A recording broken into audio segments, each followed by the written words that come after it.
Assalamualaikum warahmatullahi wabarakatuh. Kami dari kelompok 10 yang beranggotakan Bima Putra Mubarak, David Deliberty, Diki Rizali Fajri, Fajri Fatliansyah akan menjelaskan materi tentang PLTMH atau Pembangkit Listrik Tenaga Mikrohidro yang diampu oleh Ibu Insinyur Anna Susanti Yusman, Master English. Pembangkit listrik tenaga mikrohidro atau PLTMH adalah teknologi untuk memanfaatkan debit air yang ada di sekitar kita untuk diubah menjadi energi listrik. Caranya dengan memanfaatkan debit air untuk menggerakkan turbin yang akan menghasilkan energi mekanik. Selanjutnya, energi mekanik ini menggerakkan generator dan menghasilkan listrik. Nama-nama struktur yang ada di PLTMH: bendung, intake, transisi, sentrap, waterway, headpump, penstock, powerhouse, spillway.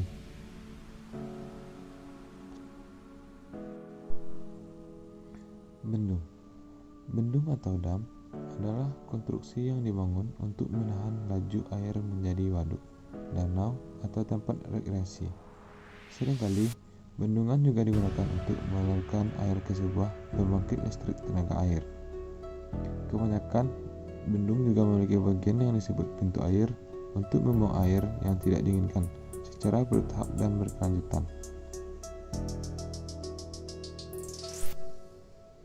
Intake. Bangunan penyadap atau intake adalah suatu unit yang berfungsi untuk menyadap atau mengambil air baku dari badan air sesuai dengan debit air yang diperlukan untuk pengolahan. Pintu atau intake pengambilan ini berfungsi mengatur banyaknya air yang masuk saluran dan mencegah masuknya benda-benda padat dan kasar ke dalam saluran.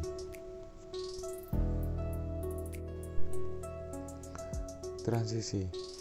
Saluran transisi direncanakan agar debit air banjir rencana yang akan disalurkan tidak menimbulkan air terhenti di bagian hilir saluran samping dan memberikan kondisi yang paling menguntungkan, baik pada aliran di dalam saluran transisi tersebut maupun pada aliran permulaan yang akan menuju saluran peluncur. Sentrap digunakan untuk menyiapkan partikel-partikel pasir dari air.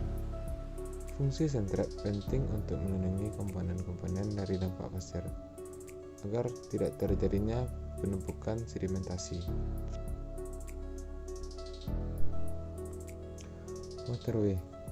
Waterway berfungsi sebagai pengantar aliran air dari bendung menuju tunnel dan untuk menjaga elevasi drainase yang disalurkan hingga headpump.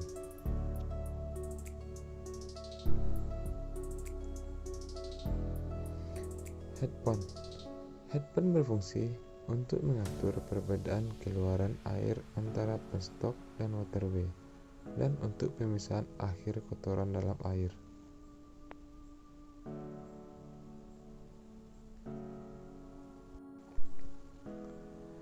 Penstock atau pipa bertekanan berfungsi mengalirkan air bertekanan ke dalam powerhouse atau turbin.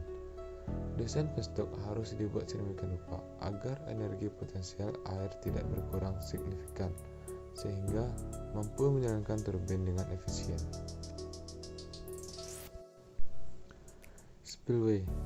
Spillway ini membantu mencegah banjir sehingga ketinggian air tidak melebihi batas yang ditetapkan, yang bisa menghancurkan sebuah powerhouse.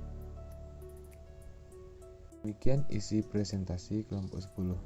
Semoga dapat bermanfaat bagi kita semua. Jika ada kekurangan, kami mohon maaf. Wabillahi taufiq wal hidayah. Wassalamualaikum warahmatullahi wabarakatuh.